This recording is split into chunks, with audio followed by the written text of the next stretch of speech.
বিধানসভা নির্বাচনে তৃণমূলের পরাজয়ের পরই দলের বিরুদ্ধে দুর্নীতি সহ একাধিক গুরুতর অভিযোগ তুলে বিদ্রোহী শিবিরে যোগ দিয়েছেন ২০ জন সাংসদ। লোকসভা স্পিকারের অনুমোদন পেয়ে তাদের বিজেপি নেতৃত্বাধীন এনডিএ জোটে আনুষ্ঠানিকভাবে সামিল করে দেওয়া হয়। বর্তমানে বিদ্রোহী সাংসদরা এনসিপিআই দলের সদস্য, আর লোকসভায় এই দলের দলনেতা হচ্ছেন সুদীপ বন্দ্যোপাধ্যায়।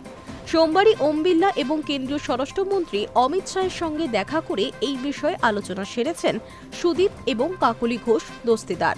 পুরনো তৃণমূলের সুদীপ বন্দ্যোপাধ্যায় লোকসভায় দলনেতা ছিলেন। পরে শারীরিক অসুস্থতার কারণে তার জায়গায় আসেন অভিষেক বন্দ্যোপাধ্যায়। অন্যদিকে মুখ্য সচেতক হিসেবে ছিলেন কাকলি ঘোষ দস্তিদার। তবে ভোটের রেজাল্টের কয়েকদিনের মধ্যেই এই পদে পুনরায় কল্যাণ বন্দ্যোপাধ্যায়কে ফিরিয়ে আনা হয়।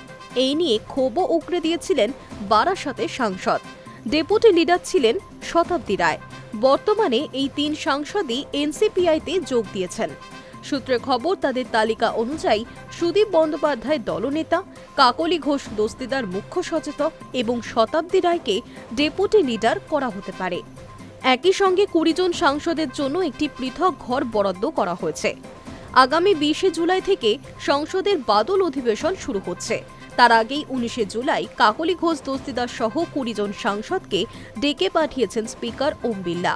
তাদের সঙ্গে কথা বলেই চূড়ান্ত সিদ্ধান্ত নেবেন বলেই জানা যাচ্ছে। এদিকে ১৯ তারিখেই সংসদের সর্বদলীয় বৈঠক রয়েছে। তবে এনসিপিআই এখনও লোকসভার রেকর্ডে নাম তুলতে পারেনি। সেক্ষেত্রে কাকলি সুদীপরা ওই বৈঠকে থাকতে পারবেন কিনা তা নিয়েও বিভ্রান্তি তৈরি হয়েছিল। স্পিকার আশ্বস্ত করেছেন তাদেরও বৈঠকে ডাকা হবে। আর এই সর্বদলীয় বৈঠকের আগেই এই ২০ জন সাংসদের কে কোথায় বসবে তা জানিয়ে দেবেন তিনি। গত মাসেই লোকসভায় আলাদা সংসদীয় দল বা ব্লক করার ক্ষেত্রে যে সমস্ত আইনি এবং প্রযুক্তিগত জটিলতা এড়াতে ন্যাশনালিস্ট সিটিজেন্স পার্টি অব ইন্ডিয়ার সঙ্গে মিশে যান তৃণমূলের ২০ জন বিদ্রোহী সাংসদ। নির্বাচন কমিশনের নথি অনুযায়ী nationalist citizen party of India বর্তমানে একটি অস্বীকৃত রাজনৈতিক দল হিসেবে তালিকাভুক্ত রয়েছে।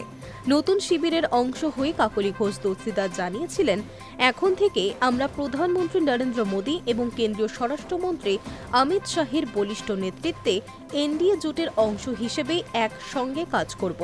যদিও এই ২০ জন বিদ্রোহী সাংসদ বিজেপির সঙ্গে সরাসরি যুক্ত নন এবং বিরোধী দল হিসেবেই লোকসভায় থাকবেন বলেও দাবি করেছেন। Hi news network.